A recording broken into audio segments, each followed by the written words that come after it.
In the 1972 movie Jeremiah Johnson, when the title character makes his first friend in the Rocky Mountains, Bear Claw Chris Lapp teaches Johnson how to survive in the wilderness, including his favorite acquired skill, how to hunt and skin grizzly bears. But if you read Crow Killer, the 1958 nonfiction book on which the movie was partially based, Johnson, also known as Johnston with a T, first meets and is trained by a different mountain man, Old John Hatcher, not Bear Claw Chris Lapp. And you may be shocked to find it was not bears they were skinning. Here's how it got started. In large outline against the afternoon sky, Johnston saw the very picture of a mountain man. Long blonde hair hung well below Old John Hatcher's shoulders. A heavy beard of the same hue graced his ruddy countenance. Over 6 feet in height and weighing well over 200 pounds, he was dressed in the best cured buckskin from Blackfoot tanners, beaded and fringed with crow finery. His moccasins were of Cheyenne make, and the beaded rim of his beaver cap was of Shoshone craftsmanship. From his belt of buffalo hide hung a hatchet, a bowie knife, a powder horn, and a metal ring for holding scalps. After their first conversation, Hatcher looked hard at Johnston and saw in him, greenhorn or no, a likely partner. When morning came and they rode together into the west, Hatcher pointed to his partner's tomahawk. "Don't use it lessen you hefter," he said, and then added, "spoils the scalp." Dressed scalps, he averted, brought big money on the English market. The young trapper wanted to know why. "Hangs them up in their parlors, 'spect so," Hatcher surmised. In the movie, we soon get the epic scene where Chris Lapp tests Johnson's bear handling skills. But in the book, Hatcher and Johnson quickly get into a fight with Arapaho warriors, which was modified for the movie as Johnson and another mountain man named Delgue fight the Blackfoot warriors who stole Delgue's mules. They pressed hard for the mountains, since it was of utmost importance that they arrive in Uinta country before snows piled up on the divide. Along in the middle of one afternoon, as they were entering the foothills, a dozen Arapahoes swept down upon them. Johnson felled one of the attackers, while Hatcher downed 2, before the others fled out of rifle range. They advanced, leading their horses, toward the fallen Indians. "One is still a-livin'," Johnson said. For answer, Hatcher drew his bowie, and as Johnston pointed, the wounded brave attempted to draw his scalping knife. He was too late. The mountain man's blade was buried to the hilt in his chest. "Now," said Hatcher, "let's get on." Coolly, he placed one moccasined foot on his victim's face, then reached down and twisted the scalp lock around one hand, slowly, for Johnston to see. Now with the point of his knife he made a quick circle around the base of the topknot, and yanked upward. The scalp came off cleanly, with a snap like that of a whiplash. Whirling it around several times to clean it of excess gore, Hatcher deftly slipped the topknot through the ring at his belt, pulling it until the bloody side faced the sky. "Dries quicker this way," he said. "Now let's see ye try one." As Johnston bent to his task, he was aware that the old trapper's frosty stare was boring into his back, but he was an apt pupil, and now he cut as clean and sure as his teacher. As he snapped the trophy, Hatcher spoke in some doubt. "Never scalped a wild Injun afore, lad?" "Never seen one afore." "Then cuss me for a Kiowa. Ye are better built for this work than any man I ever seen." The old trapper looked off toward the mountains and added, "First time I skinned a red coon, I was cold and shook all over." He turned to peel the remaining scalp, then watched as Johnston mounted his horse and looped the topknot through the bridle. "Slicin' a man don't bother me none," said Johnston, and Hatcher was to remark later on his partner's expressionless eyes. Johnston did have enough sentiment, can it be termed, to save that first scalp of his own, stretched on a hoop, in his war bag.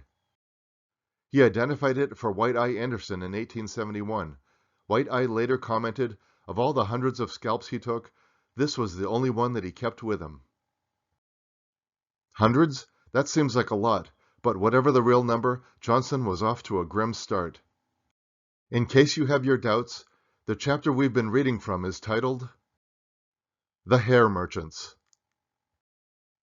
The movie version of Johnson is much less violent, and he is surprised when Delgue asks, "Don't you want any of these?" "Want any of these what?" "Scalps." Johnson stares in shock before he says, "No." And Delgue is amused by the greenhorn's discomfort. Later, Delgue expands on what old John Hatcher said in the book, when Johnson asks, "What do you do with them scalps?" "Sell them to the English. London is wallpapered with Injun scalps." Johnson does not respond, but remember, this is the sanitized version of him for the movie audience. Read Crow Killer yourself, and you'll find there is a lot of fighting, mostly between small groups or even just a couple of men, and victories almost always ended with scalps taken. And in the movie, we quickly learn the social power that came with being a successful scalp hunter. When Jeremiah Johnson first meets the Flathead tribe, Delgue sneaks the Crow scalps onto Johnson's saddle, just in case they are Crow warriors approaching. The Flathead war chief recognizes Blackfoot horses and loudly confronts the two fur trappers. Johnson asks, "What's he shouting for?" And Delgue answers, "Scared of you."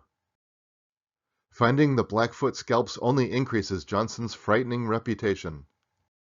So clearly, a man who has taken so many scalps was a man to be feared. When they get to the Flathead village, their chief takes the time to examine the fresh scalps himself. And the value of those scalps can be measured in the gift of his own daughter as a bride to the surprised mountain man. But we can't hide the fact that human scalps were sold for money and traded for supplies too. From Chapter 6.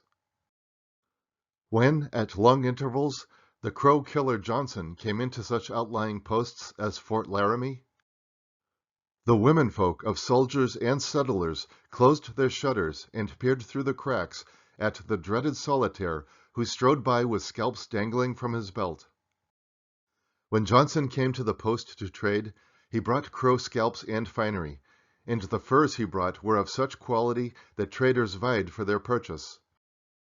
In return for these, he received powder and ball aplenty, so little flour or meal as to draw comment, and salt and sugar and coffee.